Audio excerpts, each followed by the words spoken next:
Hi, welcome back to the Canary Room. It's episode 10, which means we're a third of the way through season 1 of the show.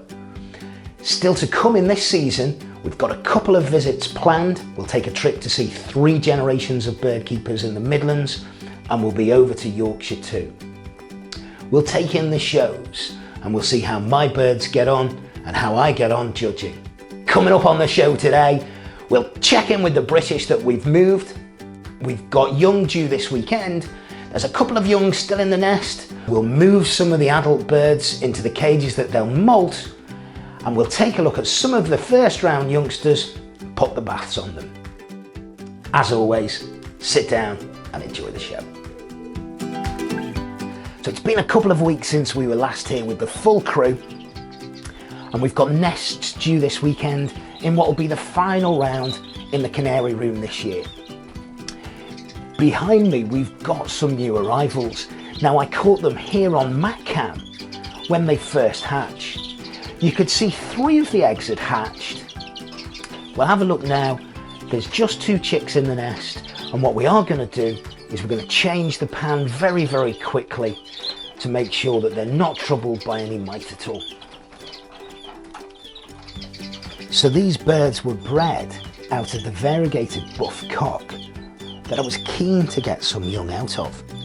You can see they're a different size, so the one at the front of the nest is considerably bigger than the one here. Both are being fed, but I'm going to change the nest pan now and pop them back in. I've pulled this pan out of another cage just to reuse it. It hasn't been used. I'm going to just sprinkle a tiny little bit of powder in, and I'll move that round the nest, the bottom of the nest. I'm not going to put any more nesting material in it because I find sometimes if you attempt to do that, the birds are of a sort of 7 days old. If you attempt to do that, the hen can pull at the nesting material because it won't be a nest she's built, and there's a chance that she'll jettison the chicks from the nest. So that's in there now, that's powdered. What we'll do is we'll pop the chicks in it very quickly and we'll pop them back into the cage. So we've taken that nest out, and you can see if we break it up that there are 1 or 2 little mice. There's a little tiny bit of blood there, which suggests that they're probably red mite, and they've been feeding either on the hen or on the young. It's not great for the birds. As I say, it's not an infestation, there's only 1 or 2 in there, but it's part of the keeping control over the mice. So we'll dispose of this, I'll pop out, wash my hands, and then we'll have a look around the rest of the shed. So as we go round the room, the pair in here, which is the ticked yellow cock and the heavily variegated blue hen, are on 3 eggs. I've checked them, they're full. But I'm slightly concerned about some of the eggs that are due this weekend. The weather has been shocking for July. We started off really warm in June, and July has been awful. And I'm slightly concerned that they're not as developed as I'd like them to be. They're due to hatch this weekend, so we'll see what happens with them.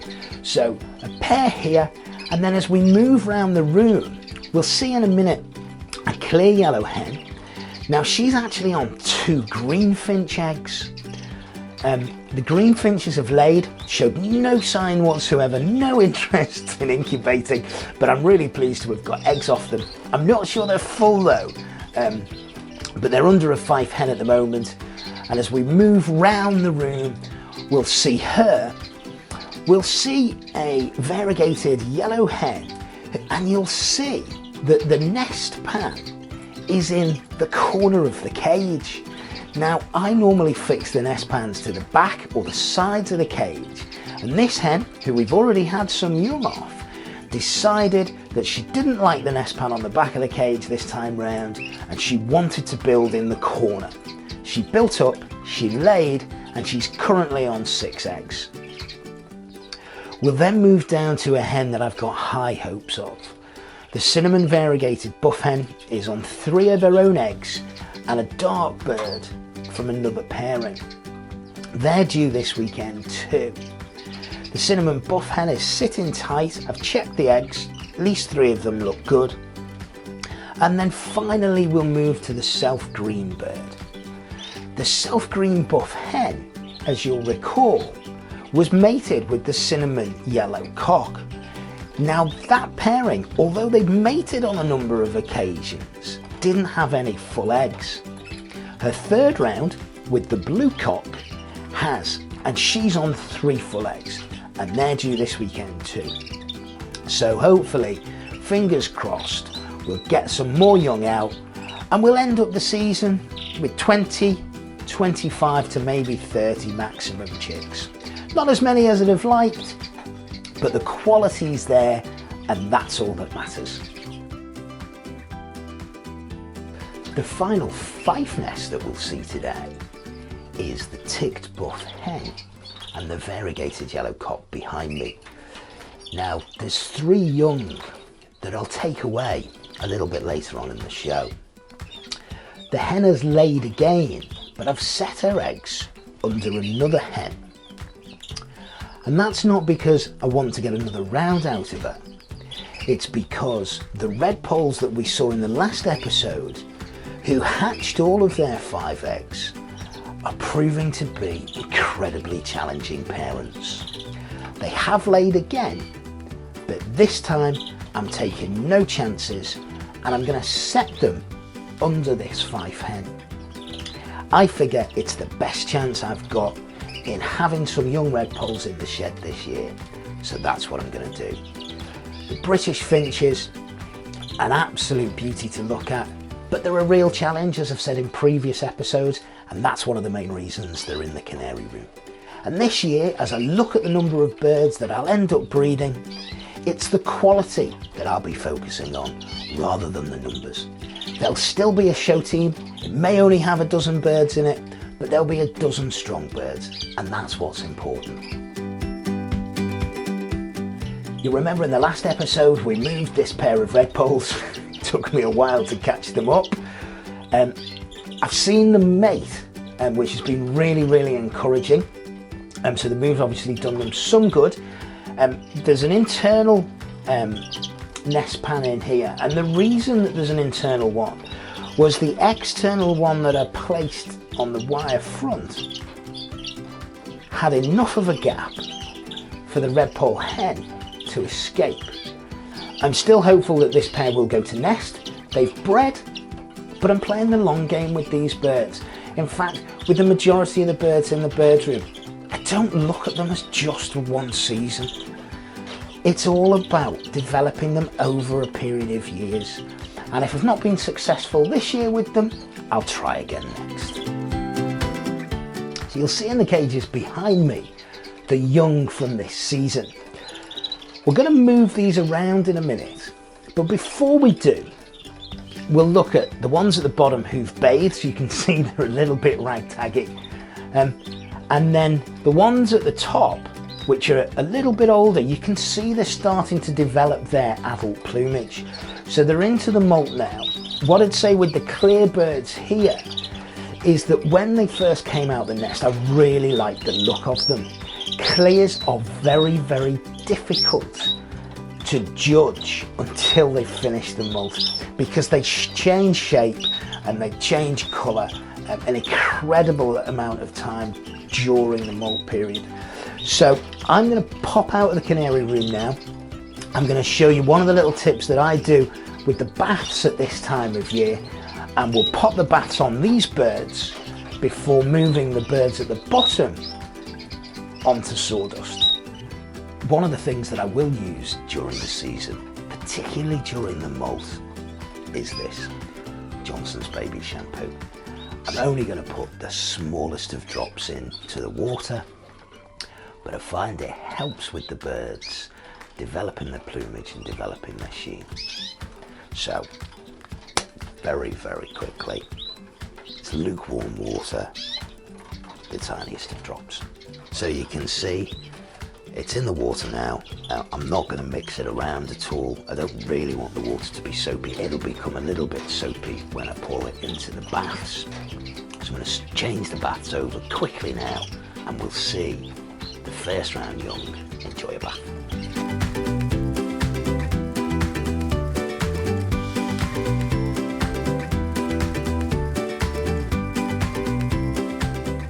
So you remember in the last episode, we put a rose cock with a yellow Norwich hen. Now, there was a little bit of argy-bargy to start with, but they have now pair bonded.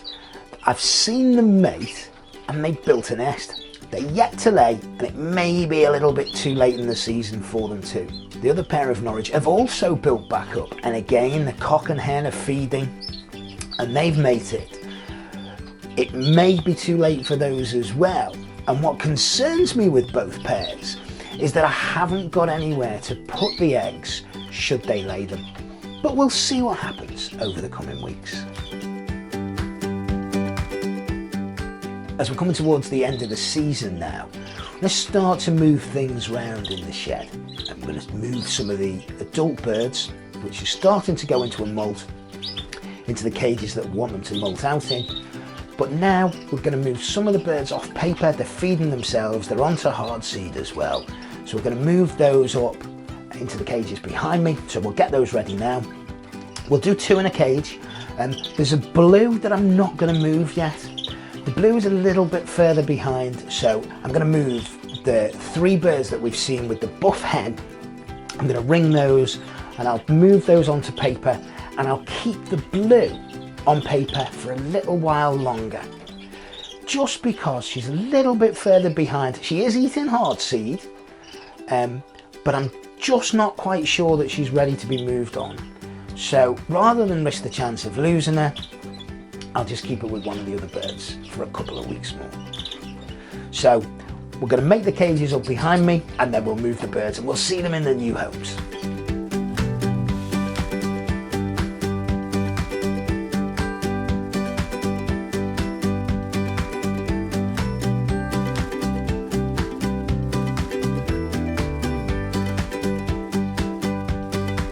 So you can see the little blue is on its own. I've left it on the paper. I'm going to catch up the 3 young birds in here, and I'm going to ring them. I'll put one in here with the blue, and I'll put the other 2 from the best green hen in the shed on their own. I really like the look of those birds. Unfortunately, it looks like it's going to be the only 2 I get out of it this season, but that doesn't matter, because I can pretty much tell straight away the quality of them, and they're birds that will form part of next year's breeding team. So let's catch them up and pop them in.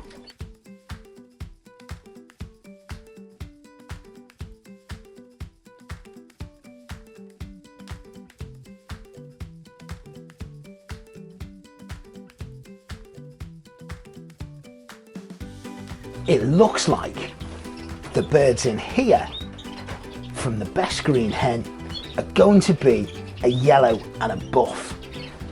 It's too early to say at this stage whether there'll be a cock or a hen, but I'm pretty certain that there'll be a yellow and buff bird. The bird in here is also a buff bird, and that's really important for me this year. Want to get a number of good dark buff birds, I'll need to replace a couple of dark buff cocks, and I'll also need to replace some of the dark buff hens. Now, I've already made plans to bring in a dark buff hen and a dark buff cock from Gerald.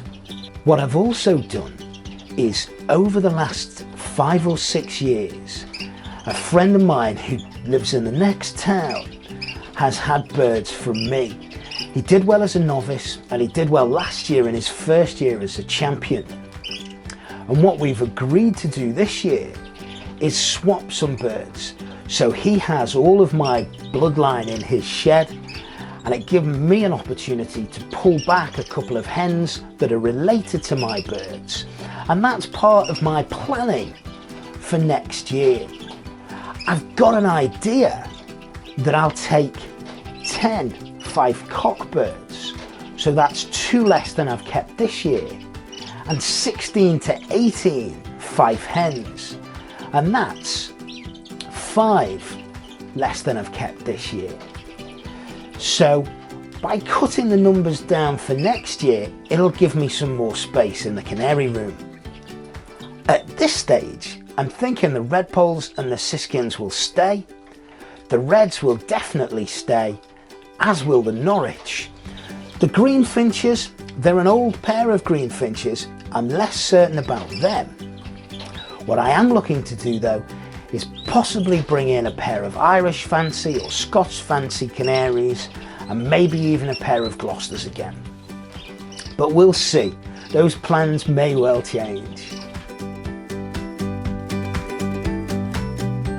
As we come towards the end of the breeding season in the canary room, some of the birds have already gone into molt. The variegated buff cock, that I'm pleased to say we've got some young in the nest out of, has dropped its tail. Cinnamon hens are already in their flight cage for the winter. You'll recall in a previous episode we talked about molting them out in the cages that they breed in next year. Now the cinnamon hens, the yellow hens at least, have been a huge disappointment to me this year. Although one of them did build up and was mated, it didn't lay an egg. The other 3 cinnamon yellow hens that I had showed no interest whatsoever of going to nest. So, although it's not back to the drawing board with the cinnamon line, there's some thought going to be needed to be given to it over the course of the winter months. The green line has also been challenging this year. The birds now, although they've had pans in for a couple of weeks, haven't shown any desire to go back to nest. So rather than try and force them into a breeding condition by giving them additional seed, I've decided that I'm going to take them through the molt quite gently and try and make sure that I've got a strong team for next year. If I look at the season as a whole, the quality's been there, but regrettably the quantity hasn't. You can work with quality though. So that's what I'm going to do. And as I've said both earlier in this episode and in previous episodes, bird keeping, canaries, is all about the long game. It's all about patience. So there's birds, particularly the cinnamon yellow hens, that haven't bred for me this year. I'll keep them and I'll give them a go next year. One of the variegated yellow hens has been the same, but she'll stay and she'll get another opportunity next year. So I'm gonna clear out some more cages and get those birds set up for how they'll overwinter. So finishing off the show today, we've moved the green line, the vast majority of the green line birds at least. There's 5 hens in this cage. It's over 4 foot long. You'll see on the floor of the cage there's some broccoli, there's some granulated charcoal, and there's some oyster shell grit. Those, in addition with the mineral block that I'm about to put into the cage, will help replenish some of the minerals that the birds have used throughout the breeding season. The birds will molt out in this cage now, and of the 5 birds that are here, next year, 2 of those birds will be 3 years old and another will be up to its 4th year. I'll decide later on in the year which of the birds I'll retain and which I'll let go. But it's a lovely sight seeing the 5 hens in a big breeding cage. What I've done, and I've said it on a couple of occasions already, but what I've done this year is I've decided to molt them out in the cages that they'll breed in next year. And rather than molting them out in groups of 10 or 12, as I have done in the past, I'm going to molt the 5 hens out in groups of 5. As we pan to the right, we'll see in the first single cage a heavily variegated buff cock. This bird will definitely be retained for next season. He's the father of 2 of the dark birds that I really like. In the next cage, there's a self-green buff cock. This bird has incredible pedigree, but this year hasn't filled any eggs for me. It's a 3-year-old buff cockbird. He won't go anywhere, but I'm yet to decide whether he'll form part of next year's breeding team. And finally, we've got a 3 parts dark yellow cock. He's the full brother of the buff cock that we've just seen, and he's also 3 years old. He's a lovely bird, this bird.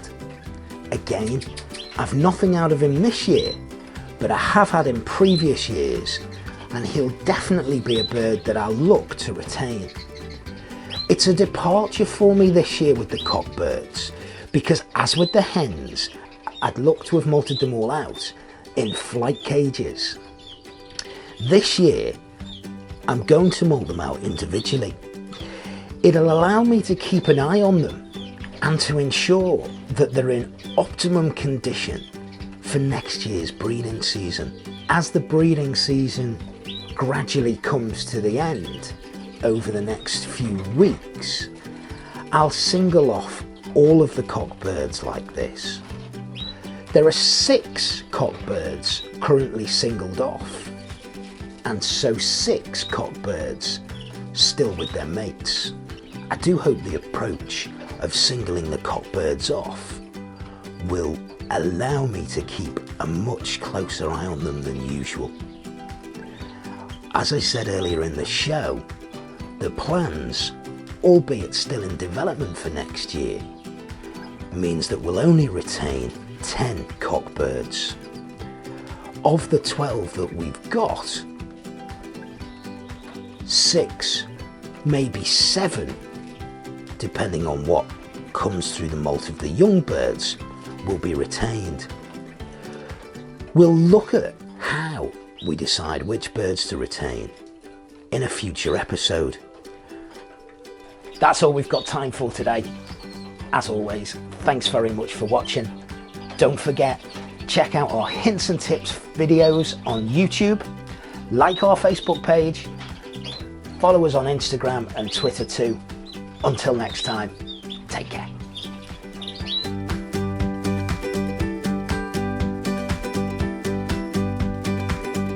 Be something to look forward to. It won't really be something to look forward to.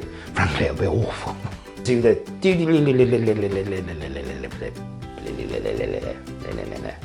I'll just use that. Yeah. It's better than the real opening. New credits! We'll just cut that last bit out. No, Yeah. we won't. We will. We will cut it out. Sorry, are you editing this? Blackbird in the distance there. A blackbird. It's flown over. Like a cuckoo in its nest. It's nothing like a cuckoo.